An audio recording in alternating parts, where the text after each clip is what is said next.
저는 명상이나 마음 공부를 한 지 두어 달 정도 되어 가는데요. 명상할 때는 편안함이 느껴져 좋은데 일상에서는 마음이 더 힘들어지는 것 같습니다. 이것은 몰랐던 마음을 들여다보게 되어 오는 것일까요? 아니면 잘못하고 있는 것일까요?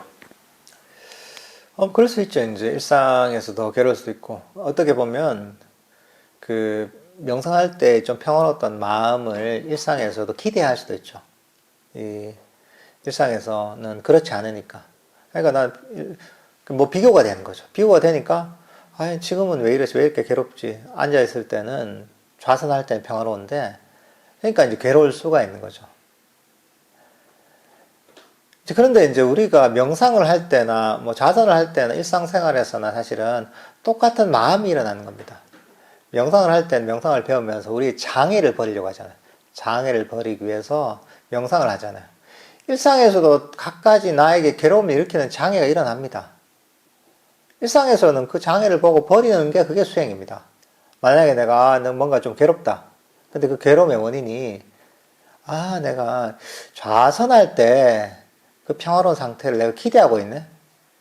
그러니까 그 상태를 기대하고 있으니까 내가 지금 현재 이 상황에서 불만족을 가지네. 그래. 내 이 기대하고 원하는 마음이 바로, 그리고 기대하고 원하고, 그러면서 현재 불만족을 가지는 게 이게 바로 장애구나. 아는 거죠. 원함이 감각적 욕망입니다. 5가지 장애 중에 첫 번째입니다. 불만족이 악입니다. 5가지 장애이 두 번째입니다. 사실 우리 2가지만 살펴봐도 됩니다. 나머지는 다시 볼 것 없습니다. 2가지가 거의 대부분이기 때문에. 그러니까 내 괴로움이 일어났다면 여기서 일어나는 거야. 이걸 버리면 되는 거예요, 이게. 그럼 이게 장애를 버리는 수행이고 괴로움이 사라집니다. 괴로움에는 원인이 있습니다. 그냥 일어나는 괴로움은 없습니다. 원인은 뭐냐? 부처님이 정확하게 얘기해 줬습니다. 5가지 장애가 괴로움의 원인이다 하셨어요. 명상의 장애이기도 하지만 명상의 장애가 뭐냐면 괴로움의 원인이 바로 명상의 장애예요. 일상에서 괴롭다면 그 장애가 일어난 거죠. 원함과 보통 불만족입니다. 그걸 어떻게 버리냐?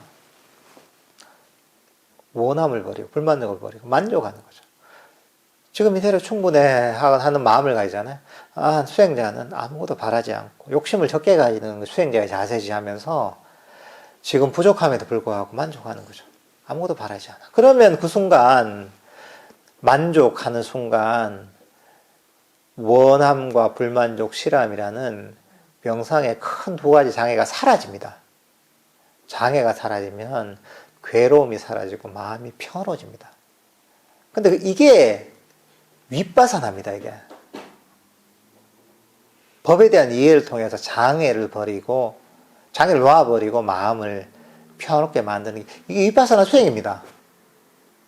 일상에서는 이렇게 활용이 됩니다. 그럼 일상에서도, 일상의 시간도 내가 수행하는 시간이 될 수가 있고, 그리고 일상의 괴로움도 우리가 없앨 수가 있습니다. 이거 공식 같은 겁니다, 이게. 정확하게, 아주 명확하게 부처님이 설명하신 겁니다. 괴로움이 있다면 뭐 때문이냐? 수행할 때의 괴로움이든 일상에서의 괴로움이든 괴로움은 5가지 장애에서 생긴다. 그 중에 가장 큰 게 뭐냐? 원함과 불만족이 괴로움의 원인이다. 그걸 버리면 마음의 괴로움이 사라진다. 마음이 평화로워진다. 이렇게 할 수가 있습니다. 이렇게 마음을 계속 개발하잖아요.